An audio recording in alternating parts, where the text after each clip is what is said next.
morning. Good morning. Are you awake and happy to be here? I always hate when people ask that question, actually. What if you're not happy to be here? Well, I am happy to be here. As Pastor Sterling said, I can't remember the last time I was here. It's been a number of years. And I came at some point to be one of the missionary speakers. And now I'm retired and I don't go around to churches and speak as a missionary per se, but I love the opportunity to come. And when I got the invitation to come and speak at Right Centennial, I had to work out my schedule, my own personal schedule, to figure out what would be working best for me. And I also thank God that this weather is just absolutely amazing. September 1st, and it's just like the middle of summer. Well, it's still summer, right? So anyway, I am really, really happy to be here. And I did say I'm retired. I retired a year ago, January. And I'm not Facebooking on this. I lost my place. Where is this? My Bible is on here, and it's just disappeared. Sorry about that. No, that's not it. Just a second. Well, how far away is it to Aurelia? 20 minutes. 16 longer.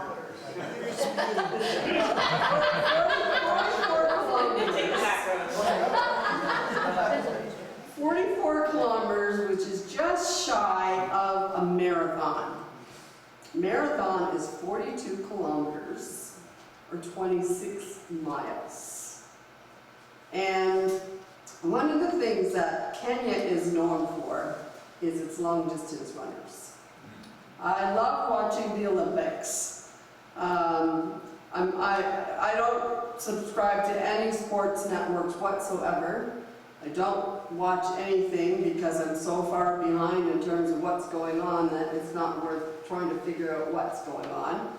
But I do like watching the Olympics. I feel very patriotic. But when it comes to watching the marathon, I always root for the Kenyans.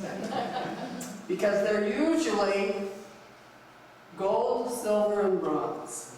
They usually come in all three, or pretty close, at least 2 out of the 3, or 1 out of the 3. Usually 2 out of the 3 at least are in the top 3. And I've learned a lot about marathon running. The marathon, if you were to run to Aurelia, you would have run a marathon. Now, I don't know, are any of you runners? Or former runners? I had a student, I'm still looking for my scripture passage. I'm going to get it now. I'm sorry, this is just not working. Technology is It's on the back screen. Yeah, but my notes are there, so I need to find it. I have a new phone, so it messes me up. There, I'm going to get it now. Okay. There we go. I do want to read a scripture. Just this. That's probably a better idea. There we go. All right, thank you.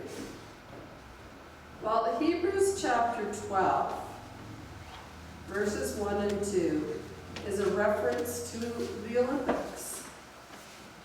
It could be the Corinthian Olympics, or it could be Greek or in Athens, but it is written in Hebrews chapter 12, verses 1 and 2.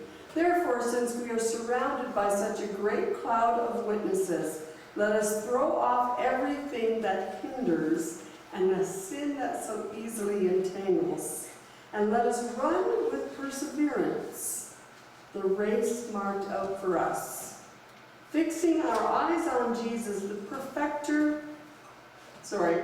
pioneer and perfecter of faith. For the joy set before him, he endured the cross, scorning its shame, and sat down at the right hand of the throne of God. Now, the first thing that it tells us to do is to let us throw off everything that hinders.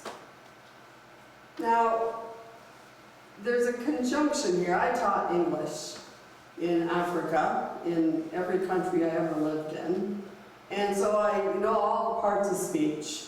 And so there are two things that are joined here in this sentence. Let us throw off everything that hinders and the sin that so easily entangles. So the things that entangle us are what hinders us and sin. Two things.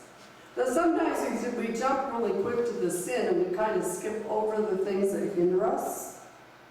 Is that right? What are the things that hinder us? Now I know for me, it's not using my time wisely.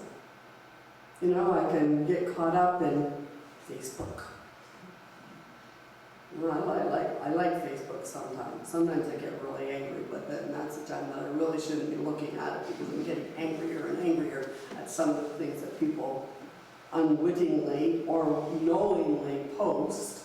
And especially these days as we come up to an election, and it doesn't matter what country we're in, no comments.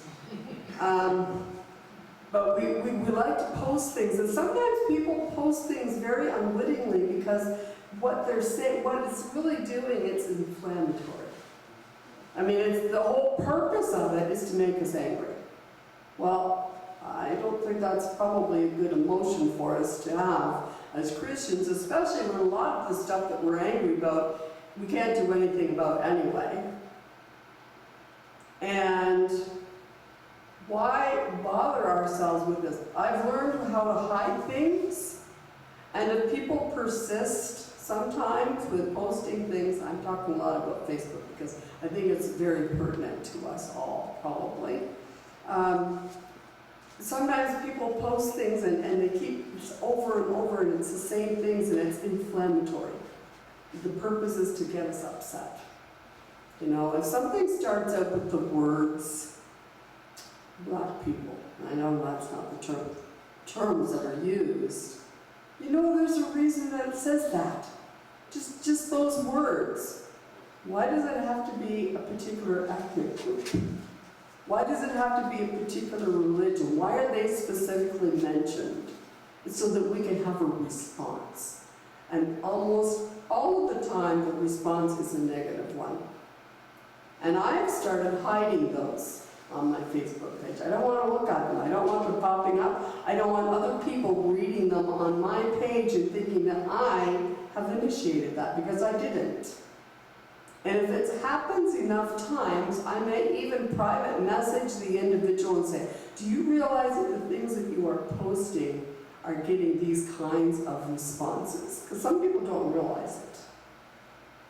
And so, if they don't respond, then I unfriend them or I don't look at their posts. And then you know what? I feel better. I don't need that kind of emotional roller coaster to be on. You know, I'm talking a lot about that, but those are the things that can hinder us in our race. This is the Christian race. This is the race that we are in as Christians as we are in our lives. Let us throw off everything that hinders, whatever it is that hinders you, and you probably know. We used to talk about convictions. We don't talk about them very much these days. But sometimes I have a conviction. There's something that God has told me, Debbie, if you continue doing these kinds of things, they are going to hinder you. It's not sin. But for me, it's not going to enable me or help me in any way as I walk the Christian walk. Throw those things off. Get rid of them. Or at least minimalize them. Don't make them the priority of your lives. Sometimes your priorities are what hinder you. What's the most important thing in your life? Is it a hindrance to you in your walk with Jesus? As we walk this Christian walk. Let us throw everything that hinders and obviously the sin. Yeah, it's easy. We can list those. We know what they are. They're murder, right? Adultery, stealing, gossiping. Uh-oh. Not many of us can say that we've murdered anybody. I hope not. But what about gossip? What about the things that we do that don't seem so bad? Telling little white lies. Yeah, it's just a white lie. It's not really a black lie. It's a white lie. Those are the sins that entangle us. Can you imagine a runner? This is the time I should have worn my pants. Having your legs all tied up, and now you're going to run a race. I can't even run with 2 legs, let alone like 2 legs tied together. The things that entangle us, that impede us, that keep us from running the race. We get all caught up in those kinds of things, and we aren't able to proceed very far in the race. We might even end up giving up. Let us throw off everything that hinders and the sin that so easily entangles. It just starts out just a little thread, and it gets thicker and thicker and thicker until we can't move any further. And there we are, stuck. We can't go on. And let us run with perseverance. Doesn't tell us to run with speed. You think it'd be speed? Come on, let's go, let's go, let's go. Hurry up. Run with perseverance. What does that mean? What does that suggest? It's a long race. We're in it for the long haul. This isn't a dash. You know, Usain Bolt from Jamaica. I don't know, it wasn't the last Olympics, it was the one before where he made a name for himself and won all these medals. He's a sprinter. He runs fast. But if you were to put him in a marathon, he wouldn't make it. He wouldn't go very far. He'd make the sprint, but that'd be it, and then he'd be done. He can run very fast, but he can't run far. And as Christians in this walk that we're in, we have to go far. We're not sprinting. We're marathoning. It's a long distance race. Run with perseverance. Keep on going. I remember one time when I was in Burundi, and I lived in several countries in Africa, and we were going out to a bush church, and I had this huge monstrous of it. It was more like a truck. It was big and it was heavy. And we came to a hill, and it was a very steep incline. And my translator was sitting beside me, and I said, oh man, I don't know if I can get up this hill. So as I started up, and I started out really slow, because I knew if I was going to gun it, I might have some problems spinning the wheels.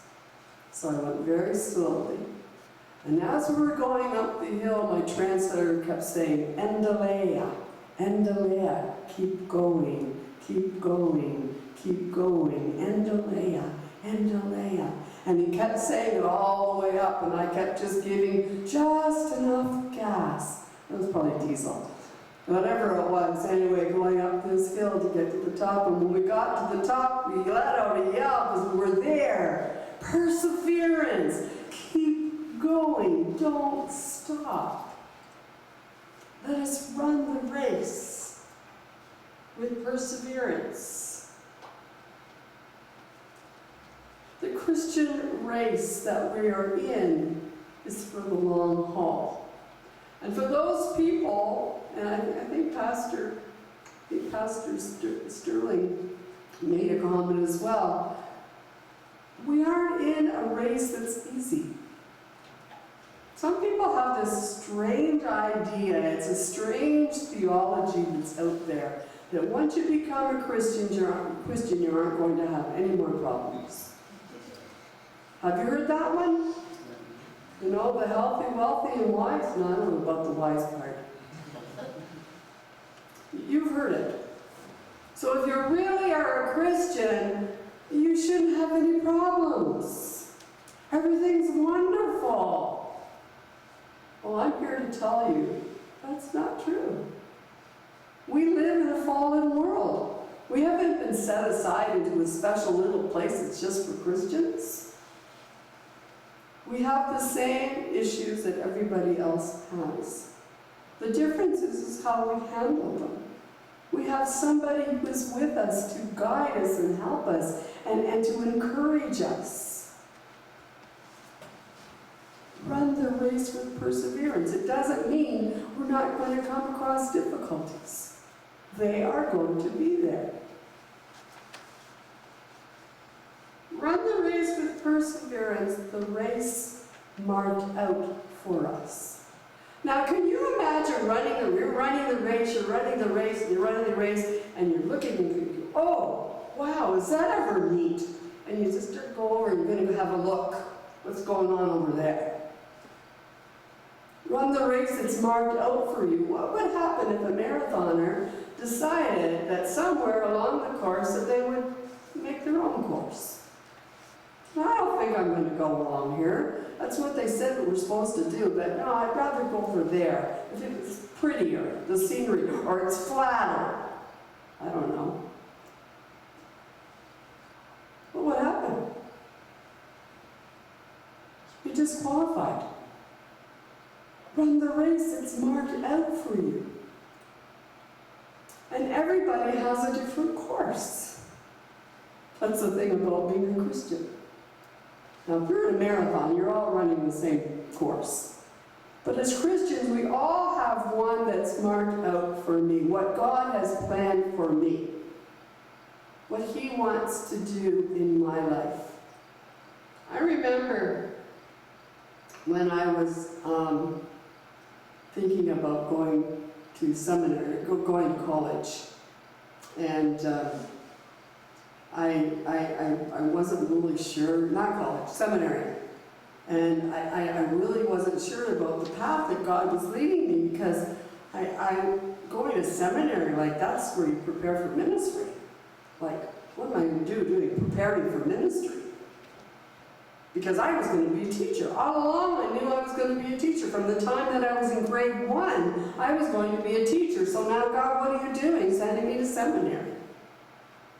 And the summer between college and seminary, I had knee surgery. So I was in a cast from my hip to my ankle.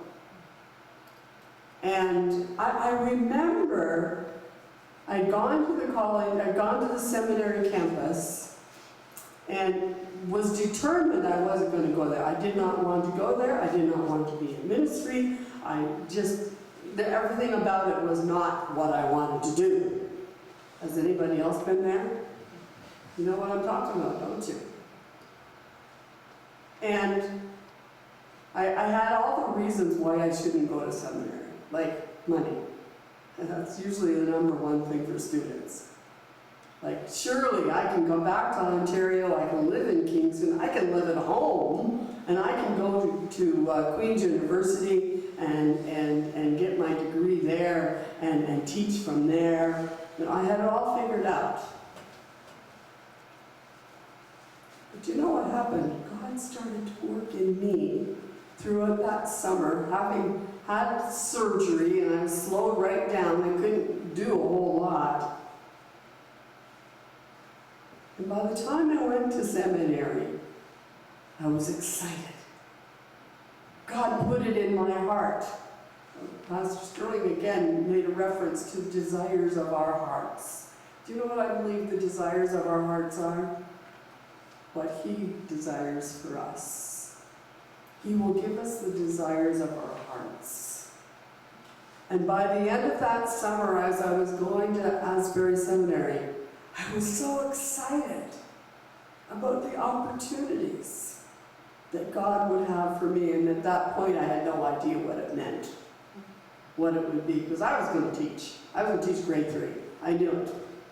And I knew when I was going to seminary that wasn't going to be the case. And God has a way of working out the plans in our lives. I'm shy. People don't believe it, but I am. And, you know, if you come and talk to me, I'll talk to you, and I have no problem. But I'm not the mingler. My sister was. Some of you might have known my sister Marilyn, and she was the one that would be bebopping around to talk to everybody, you know, and she'd know everybody's name. And we were totally different people. So I'm the opposite. So I couldn't see how being a pastor and working in that area was going to fit with my personality. I didn't realize that down the road, as I was preparing to be a missionary, and at that point I wasn't, that it was in God's plan. That's the course that God had laid out for me. And I knew it. And I didn't know down the road, but at that time I just walked with him. Run the race with perseverance. Don't give up. Keep on going. Endelea. Run the race marked out for us. Fixing our eyes on Jesus. As we're running in the race, there are other people in the race. There are spectators. On the sidelines, there are going to be all kinds of people that are going to be cheering us on. But there might be some detractors as well. They're trying to get us out of the race. Maybe they've got somebody else that they think is going to do a better job. Run the race with our eyes fixed on Jesus.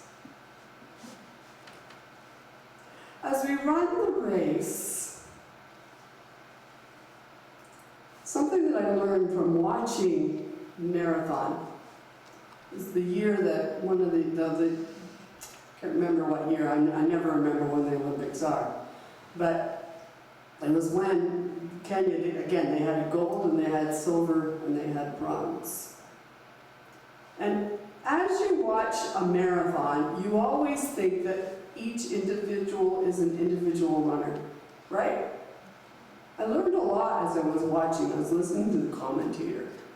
And he was saying, these Kenyans have it planned that they've already decided who's going to win. And they have a pacemaker. Now, I'm not talking about the one that, you know, people have put in to, you know, help their hearts beat. They have someone who sets the pace for the race.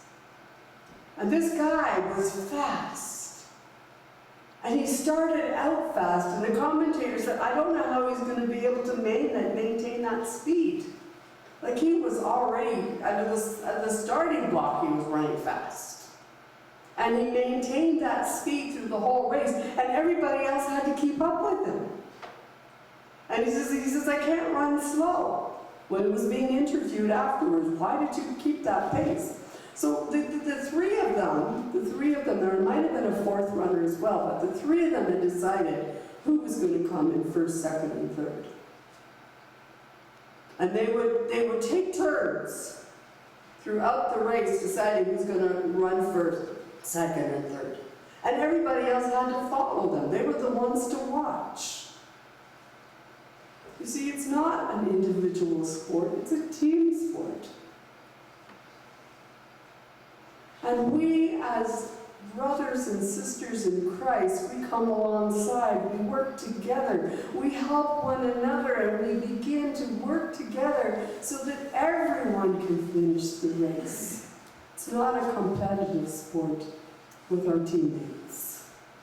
We want all of our team to come in to the finish line. Fixing our eyes on Jesus. So Jesus, he's at the end. He's at the finishing line, the tape. And he's like the coach. And he's at the end, and he said, come on, keep coming. You can do it. You can do it. Come on. I'm with you. I'm cheering you on. I'm guiding you. I'm directing you. You know what to do. Don't stop now. Keep on coming. And so we keep our eyes fixed on Him. What happens when a runner, they're running the race, and they decided to look and see where the other runners are? The ones behind go past. The runner has to keep his eye on the goal. Where is he headed? Where is he going? Where's the finish line? How do I strategize to get there? Let us throw off everything that hinders and the sin that so easily entangles. And let us run with perseverance the race marked out for us, fixing our eyes on Jesus. A marathon is the distance between here and Aurelia. It takes perseverance, it takes training, it takes planning, it takes working together. And together, we will cross the finish line where Jesus is waiting for us. Where are you? Are you a spectator? You're on the sideline, you're watching everybody race? Or are you in the race? Are you tired? Challenges and difficulties. You want to give up. This is the time to say, I need more strength. I want to finish the race. Or maybe you haven't started the race. Now's the day. This is the time to begin the race. Let us run that race with perseverance until we reach the end. Pastor Sterling.